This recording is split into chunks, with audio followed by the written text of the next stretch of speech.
Sud Radio, le numérique pour tous, Vanessa Pérez. Bonjour et bienvenue dans le numérique pour tous, l'émission dédiée au numérique, à l'innovation et à la tech responsable. Et si l'intelligence artificielle était en train de révolutionner les services publics de votre commune? Entre optimisation des démarches administratives, tri des déchets, économie d'énergie ou assistant virtuel, peut-être avez-vous observé plus de fluidité et d'efficacité dans certains de vos services publics. Eh bien aujourd'hui, preuve à l'appui avec nos invités, nous tenterons de comprendre comment l'IA peut aider les collectivités à mieux se développer, quel est son impact écologique, et nous vous décrypterons également un phénomène naissant, l'hallucination de certaines intelligences artificielles. Mais je ne vous en dis pas plus. Le numérique pour tous spécial IA et territoire, c'est tout de suite et c'est sur Sud Radio. Sud Radio, le numérique pour tous, Vanessa Pérez. Et pour commencer cette émission, j'ai le plaisir d'accueillir un expert qui travaille dans le domaine de l'intelligence artificielle depuis plus de 20 ans. J'ai nommé Mick Lévy. Bonjour Mick. Alors, Bonjour. Vous êtes directeur stratégie et innovation chez Orange Business et vous animez de nombreuses conférences sur le thème de l'IA et de la data. Bon, Mick, on entend partout parler de cette intelligence artificielle. Dites-nous pourquoi ça bouscule autant les mœurs. C'est pas faux, tout le monde en parle. Même moi, j'ai eu des discussions avec ma grand-mère autour d'un poulet frites un dimanche sur l'IA. C'est dire à quel point tout le monde en parle depuis une journée qui est très datée. C'est le 30 novembre 2022 et la sortie publique de ChatGPT. ChatGPT qui n'est pas la seule IA, on va en parler, mais qui est un peu le porte-étendard de cette intelligence artificielle générative. Et on en parle beaucoup parce qu'en fait, c'est allé très vite. Ça fait partie du marketing des grandes plateformes de l'intelligence artificielle. On appelle ça la stratégie du choc. Mettre en place une innovation, la livrer pour le grand public, qu'elle se diffuse extrêmement rapidement, ce qui donne à tout le monde le sentiment d'insécurité quasiment. Ça fait partie de la stratégie autour de ces IA qui sont très importantes. Et ça a marché, ce marketing, puisque ChatGPT, c'est 1 million d'utilisateurs en 5 jours, 100 millions d'utilisateurs à travers le monde en seulement 2 mois. Ils ont explosé tous les records de diffusion. Et là, les dernières annonces, c'est 400 millions d'utilisateurs actifs, mais ça a certainement encore beaucoup augmenté ces dernières semaines avec des nouvelles applications, des nouveaux usages qui se sont développés dans ces... Alors justement, les usages, on va en parler. Alors on sait que l'intelligence artificielle, on l'utilise beaucoup pour lui poser des questions très personnelles, mais on n'est pas là pour parler de ça aujourd'hui. On va parler de l'IA et des collectivités. Donnez-nous très concrètement des usages qui sont dans notre quotidien depuis très longtemps et peut-être qu'on ne voit même plus et on ne sait pas s'ils sont attribués à l'IA. Alors effectivement, l'IA, elle est omniprésente en réalité depuis une bonne vingtaine d'années dans nos vies quotidiennes. Ce qui a changé avec l'IA générative, c'est qu'elle nous parle, c'est qu'elle est tonitruante, c'est qu'elle est très présente. Mais l'IA, l'intelligence artificielle prédictive, était là, elle, depuis très longtemps. Alors, il faut donner des exemples très concrets et visuels. Allez-y. Pour une grande métropole, par exemple, chez Orange Business, on l'a accompagné pour mettre en place une application pour choisir les meilleurs points pour positionner des points d'apport volontaire de déchets sur la métropole. Et donc, la métropole dispose maintenant d'un outil qui compile plein de données de la métropole, mais aussi des données externes, parfois, pour bien contextualiser et comprendre comment gérer les déchets à l'échelle de la métropole, optimiser cette gestion des déchets en mettant les points d'apport volontaire les plus efficaces au plus près des personnes qui vont réellement en avoir besoin. D'accord, ça c'est le cas numéro 1. Ouais. Et on n'est pas dans l'IA générative, là, on est dans une IA qui vient modéliser des phénomènes complexes à l'échelle de la collectivité et puis prédire quels sont les meilleurs endroits. D'accord. Premier usage. Deuxième usage, on met en place des agents des collectivités, un outil chez Orange Business qui s'appelle Live Intelligence et qui leur permet d'avoir un compagnon au quotidien. Ils peuvent accéder ainsi à différents algorithmes d'intelligence artificielle générative pour les utiliser dans leurs opérations au quotidien. Rédiger plus rapidement des comptes rendus, améliorer ou bien compiler les délibérations qu'il y aurait eu dans la collectivité, parvenir à mieux gérer des plannings, enfin tous les usages qu'on peut en avoir au quotidien, par exemple. Autre exemple, beaucoup de collectivités, dans leur fonction support, déploient aujourd'hui des assistants qui sont dédiés à certains métiers de la collectivité. On en voit notamment dans le domaine des RH ou dans le domaine de la direction des systèmes d'information, où il y a beaucoup de questions des agents de la collectivité qui viennent poser la question au hasard, je reviens de vacances, j'ai perdu mon mot de passe, j'ai plus accès aux applications, comment je fais ? Plutôt que ce soit un agent de la direction des systèmes d'information qui passe du temps avec la personne, là, ça pourrait être une IA qui va lui donner la réponse en se basant directement sur les documents de la collectivité. D'accord. Donc là, c'est vraiment pour aider les agents en eux-mêmes. Et puis, dernier exemple, avec l'IA générative, ça va être un chatbot pour les citoyens qui est en train d'être mis en place. Alors, un chatbot, on dit à nos auditeurs en quoi ça consiste. C'est vous allez sur le site de la SNCF, par exemple. Ouais, là, on va aller sur le site de la métropole, en l'occurrence. Tout à fait. Et puis, on pourra poser la question, je dois renouveler ma carte d'identité, comment je m'y prends? Je veux me marier, quelles sont les démarches à effectuer? Je veux aller d'un point A à un point B, quel est le meilleur chemin? Et on pourra le faire non seulement en tapant sur le site de la collectivité habituelle, mais aussi par téléphone, où c'est un robot avec une voix synthétisée humaine qui va pouvoir répondre à toutes les questions des citoyens. On y voit plus clair, donc en fait cette IA elle est à peu près partout. Alors éclairez-moi Mick, parce que effectivement on connaît Orange en tant qu'opérateur télécom, mais on vous sent très impliqué dans ce domaine de la transition de l'intelligence artificielle. C'est un nouveau métier ? Alors non, c'est pas un nouveau métier. Orange Business, c'est de longue date qu'on accompagne les organisations, publiques ou privées, dans leur transformation digitale, et en particulier sur le déploiement de l'IA. On est 4000 collaborateurs en France, 7000 en Europe, à accompagner les organisations sur leur transformation digitale, et notamment aujourd'hui sur l'IA, où on est extrêmement actif parce que c'est un domaine qu'on connaît très bien. Alors justement, il y a une phrase, et je sais qu'en préparation, cette phrase vous fait bondir, donc je vais vous faire bondir.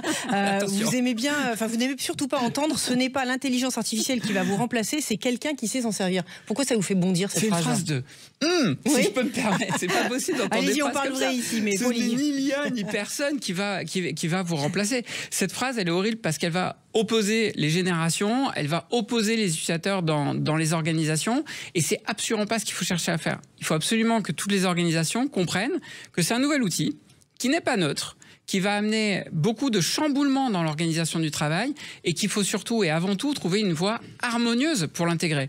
Donc si on commence par opposer les personnes qui veulent l'utiliser d'une manière ou d'une autre, ou pour certains qui ne voudront pas l'utiliser parce qu'ils sont très seniors et qu'ils n'ont pas besoin d'une IA pour rédiger un mail, pour prendre un exemple trivial, laissons-les rédiger leur mail sans IA, je veux dire, ça va marcher aussi. Vous avez raison d'être inclusif, ça c'est important.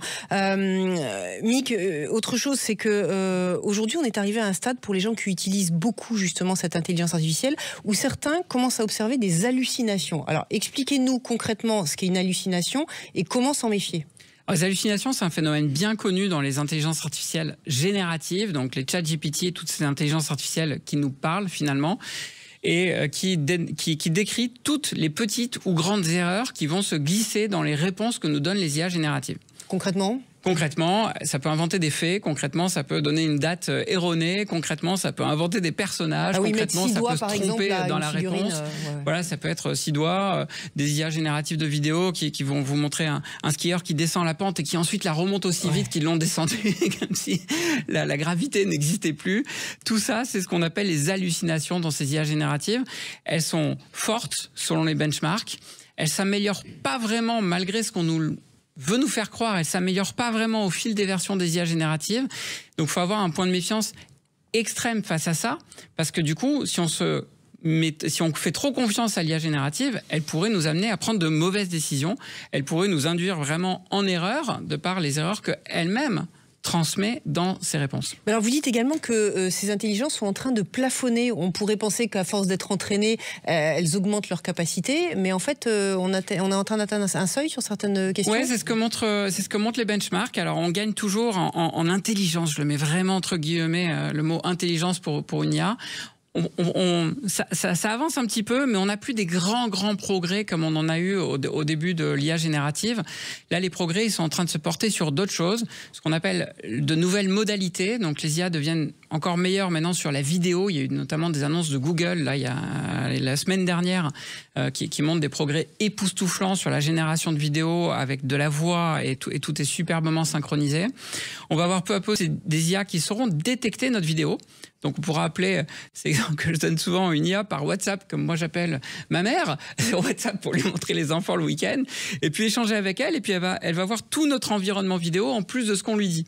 Et donc, on pourra dire, ah, mais j'ai perdu mon crayon, tu l'aurais pas vu. Et l'IA pourra nous répondre, oui, tu l'as posé il y a 43 secondes sur ton bureau entre le pot de fleurs et l'ordinateur. Parce qu'elle l'aura vu sur l'environnement. C'est un exemple bête que je vous donne, mais ça va être hyper utile quand on fera des opérations de maintenance sur le terrain. Le technicien pourra être aidé, assisté directement par une IA qui percevra aussi tout l'environnement vidéo qui sera présent. Alors, ce qu'il faut comprendre, c'est que cette intelligence artificielle, elle fonctionne sur tous nos appareils, donc on les fait tourner de plus en plus. Et là, j'ai quand même envie de vous demander, on n'est pas en train d'assister à une bombe écologique à retardement, avec tous ces serveurs qui vont être être hyper agités? Alors même pas à retardement. La bombe écologique, on est en train de la vivre et ça doit être un point vraiment d'attention extrêmement fort sur l'IA. À chaque fois qu'on fait appel à une IA, effectivement, on lance des calculs qui se situent dans des centres de données qui peuvent être sur le territoire ou qui peuvent être ailleurs. Par ailleurs, c'est notre question. Ouais, et ces centres de données, eux, effectivement, consomment énormément d'énergie, parfois consomment aussi de l'eau, et puis ont beaucoup de cartes graphiques, de serveurs, etc., qui eux-mêmes ont consommé beaucoup de minerais qui ont été extraits de la Terre pour fonctionner. Et donc tout ça amène une empreinte écologique vraiment pas neutre. Les grands acteurs du secteur que sont Google ou Microsoft ont annoncé eux-mêmes avoir augmenté leur empreinte carbone de l'ordre de 40% en 3 à 4 ans. Donc c'est vraiment notable et il y a un vrai point d'attention à avoir du coup sur un usage raisonné de l'IA, sur un déploiement raisonné de l'IA aussi dans les collectivités et dans les entreprises. Et puis peu à peu d'aller sur des concepts qu'on appelle l'IA frugale pour permettre de faire des IA qui vont moins consommer d'énergie et dans des usages qui sont raisonnés et raisonnables. Mais ça, vous savez comme moi, c'est de la bien-pensance et tant qu'on a besoin d'utiliser ou de poser une question, on ne va pas se poser la question des serveurs qu'on fait tourner derrière. Au quotidien, oui. C'est pour ça qu'il ne faut pas, à mon avis, tant taper finalement sur les utilisateurs. C'est sur ceux qui conçoivent ces grandes IA au niveau mondial. Donc c'est les OpenAI, c'est les Microsoft, c'est les Google qu'il faut effectivement travailler. Il y a des réglementations qui sont en train d'arriver sur le sujet. Il faut exiger de leur part qu'ils aient beaucoup plus de transparence sur ces sujets et qu'ensuite on puisse trouver des voies communes aussi dans la diffusion, notamment dans les entreprises, pour plutôt que d'utiliser constamment ces grandes IA qui consomment énormément d'énergie, parvenir à faire des plus petites IA qui vont avoir moins d'hallucinations par ailleurs et qui elles vont consommer moins d'énergie parce qu'elles seront dédiées à un usage uniquement et pas au fait de répondre à toutes les questions qu'on peut tous avoir. Mick, pour conclure en 30 secondes, vous qui êtes au cœur du système et qui voyez toutes ces datas qui circulent, dans quelle société on va être d'ici quelques mois ou dans quelques années? Alors c'est une vaste question. Oui. Moi je pense qu'on est en train de vivre une époque passionnante qui amène ses risques, qui amène ses craintes, mais je suis sûr qu'il va en sortir quelque chose de vraiment puissant et intéressant aussi pour l'humanité. Et il y a une allégorie que j'aime bien faire, qui est celle de Platon. Platon, c'était il y a 2500 ans. Il a vécu la naissance et la généralisation de l'écriture dont il se méfiait beaucoup, parce qu'il disait que si on écrivait, on n'aurait plus à exercer notre mémoire et donc on allait perdre en mémoire. Et que si on perdait en mémoire, on y perdrait en humanité. Bon, bah aujourd'hui, 2500 ans après, je crois qu'il n'y a personne pour blâmer l'invention de l'écriture. Je regarde sur le plateau. En même temps, nous sommes 5. Donc... Je pense que c'est un peu la même chose. Avec l'IA, on est en train de vivre là la révolution. Et donc, ça nous pose énormément de questions, ça nous bouscule beaucoup. Mais quand on aura du recul dessus, je suis persuadé qu'on va avoir trouvé un chemin pour l'intégrer de façon harmonieuse et qu'elle crée de la valeur pour la société, les entreprises et les collectivités. Merci Mick Lévy. Je rappelle que vous êtes directeur stratégie et innovation chez Orange Business. Merci. Restez avec nous. Dans quelques instants, nous aurons le plaisir d'accueillir l'adjoint au maire de Montpellier qui nous dira comment il offre des services de qualité à ses administrés grâce à l'intelligence artificielle. Le numérique pour tous spécial IA et collectivité, ça continue dans quelques instants et c'est sur Sud Radio. Sud Radio, le numérique pour tous, Vanessa Pérez. Et pour continuer cette émission, j'ai le plaisir d'accueillir Manu Reynaud. Bonjour Manu. Bonjour. Donc vous êtes adjoint au maire de Montpellier et à Montpellier, on dit que les administrés sont très contents parce que vous avez intégré l'IA pour leur plus grand bien. C'est vrai ça ? Eh bien, écoutez, on parle d'IA tout le temps et partout et à Montpellier, on va en faire un marqueur. Et vous savez comment on a commencé ? On a commencé par interdire ChatGPT. Voilà comment on a commencé. Parce qu'on est en mars 2023 et on se dit il y a une nouvelle technologie. C'est la première fois, je vous le fais court, mais c'est la première fois qu'on peut parler à la machine en langage naturel, c'est-à-dire comme on se parle là et elle peut répondre. C'est la première fois. Vous imaginez, on a inventé les machines pour faire les choses à notre place, plus vite, surtout à notre place. Et d'un coup, ça s'adresse à l'intelligence humaine. On est en mars 2023, ChatGPT vient d'arriver, tout le monde s'intéresse à l'IA. Alors l'IA, il y en a plein, on en verra des cas d'usage, mais l'IA générative, elle vous parle, elle vous répond, c'est fantastique. Mais vous savez quoi ? Elle vous dit parfois et même souvent n'importe quoi. Donc en fait, nous, on pense que les machines, quand on s'adresse à elles, elles doivent ne jamais se tromper. Et là, c'est une machine, quand on s'adresse à elle, la grande chance de se tromper, il faut tout vérifier. Vous voyez, c'est un peu traumatisant. Donc vous l'avez interdit ? Vous l'avez interdit tout simplement par principe de précaution. Et donc aujourd'hui, depuis, on a commencer à en débattre, commencer à associer des chercheurs, commencer à chercher tous ceux qui voulaient en discuter, le tissu économique, parce que derrière, il y a aussi beaucoup de choses à développer. Et puis, on a essayé de définir des caps, des lignes. On a fait une convention citoyenne où on a réussi des citoyens et des citoyennes qui nous ont dit qu'il faut d'abord une IA utile. Il faut mesurer son impact et il faut former les gens. Et on a été la première collectivité à interdire ChatGPT. Et aujourd'hui, on est la première collectivité à former plus de 1000 agents autour de ces technologies, parce qu'à un moment donné, le plus important, c'est de former les gens, c'est de les acculturer. Vous savez, on parle beaucoup d'esprit critique, mais au-delà de l'esprit critique, il faut savoir ce pourquoi on fait les choses et comment on les fait. Tout à fait d'accord, de donner du sens aux choses. Alors, parmi les usages, Manu, décrivez-nous peut-être 2, 3 cas d'usage. Alors, il y a les usages qui sont peu connus, mais qui sont quand même les plus importants, c'est les IA, les intelligences artificielles, autour des services que vous voyez pas en direct. C'est ceux qui vont s'occuper de l'éclairage, des déchets, des mobilités, tout ça, qui vont s'occuper de vos parcours, comme quand vous utilisez un GPS. Et puis il y a ce qu'on voit et ce que voient les agents ou ce que peuvent voir les administrés, c'est les IA génératives, c'est-à-dire quand on échange et quand on discute. Ça peut aider à résumer, ça peut aider à produire du contenu, ça peut aider tout simplement à répondre aux agents. Nous, on a choisi dans un premier temps, pour les quelques mois qui viennent, de ne pas mettre de chatbots à destination du public, parce que d'abord, il faut les expérimenter. Mais par contre, on a des chatbots pour aider nos agents qui vont permettre de mieux répondre au public parce qu'ils sont sollicités. Vous savez, dans une mairie, on reçoit, et dans une métropole, on reçoit beaucoup de courriers, beaucoup d'appels et beaucoup de mails de gens et d'administrés qui s'interrogent sur les choses. Et oui, pour aller plus vite, pour être plus efficace, et surtout, ce qui est le plus important, ce qu'on oublie toujours de dire, c'est que ces IA génératives, elles accèdent aux données de l'entreprise. Vous savez, ChatGPT, ça accède à tout ce qui a été brassé sur Internet. Mais là, ça va derrière, et c'est le plus important. C'est la plus-value. C'est accéder à les données de la collectivité là où elles sont. Alors, et ça, c'est très intéressant. Vous m'emmenez sur un territoire, Manu, j'ai envie de vous demander, vos agents sont devenus encore plus efficaces grâce à la agents, pour l'instant, ils se forment et ils vont voir. Parce que vous savez, une machine et l'IA générative, quelque chose qui peut tout, on peut se demander si parfois ça peut ne pas valoir rien. Donc la question, c'est toujours les cas d'usage. C'est qu'est-ce qu'on va aller chercher. Nous, on a dit dans un premier temps, on va aider les gens. D'abord, ils vont expérimenter, tester, expérimenter, définir ensemble. On va faire des prompt parties, c'est-à-dire ils vont se réunir pour définir comment on peut faire les choses. Et à un moment donné, on va partager les expériences, on va voir qu'est-ce qui se distille. Aujourd'hui, ça sert comme tout un chacun dans la vie, d'abord comme moteur de recherche, et il faut vérifier les choses. Ça sert aussi à résumer, ça sert à produire du contenu, à faire des comptes rendus et à répondre aux administrés.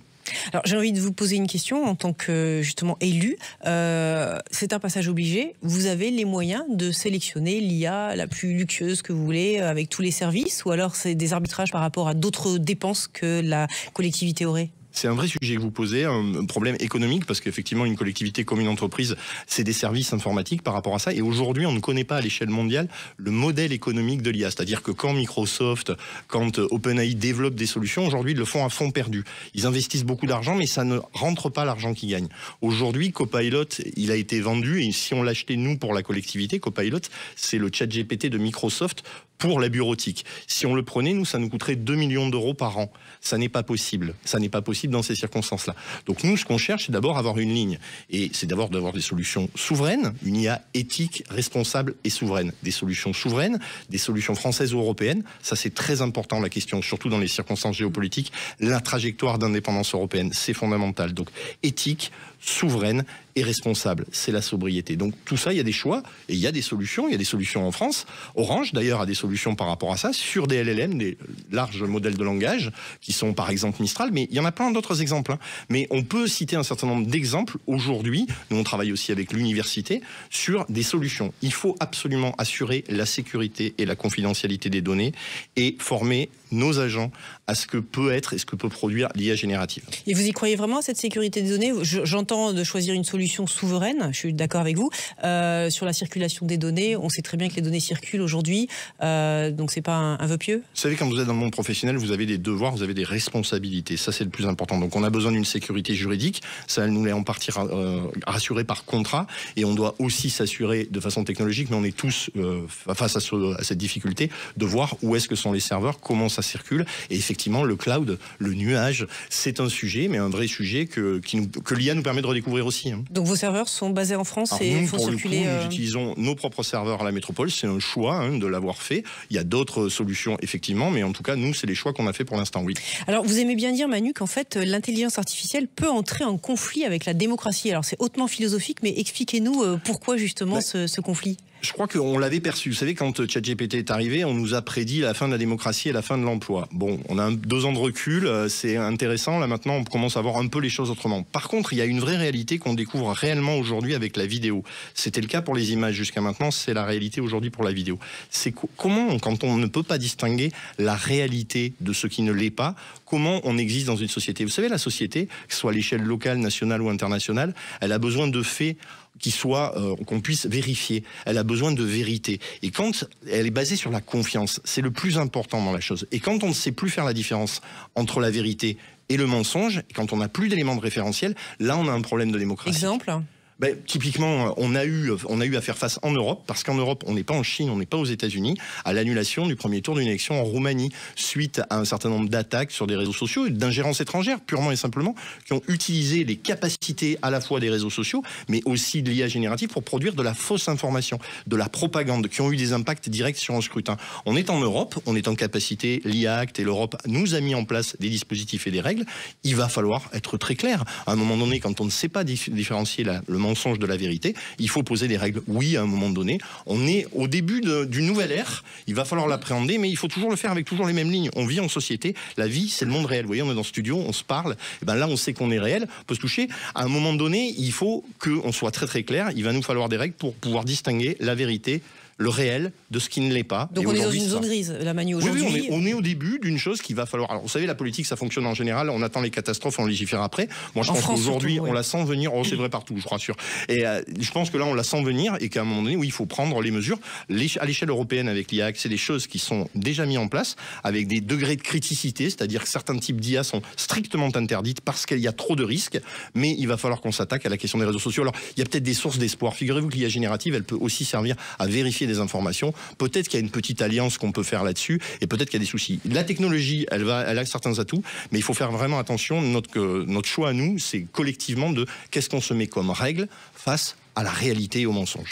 Manu, on sait qu'il y a 30% de la population française qui est quand même éloignée du numérique. À Montpellier, vous faites quelque chose justement pour essayer justement de ne pas laisser ces personnes loin de l'information, de la culture ?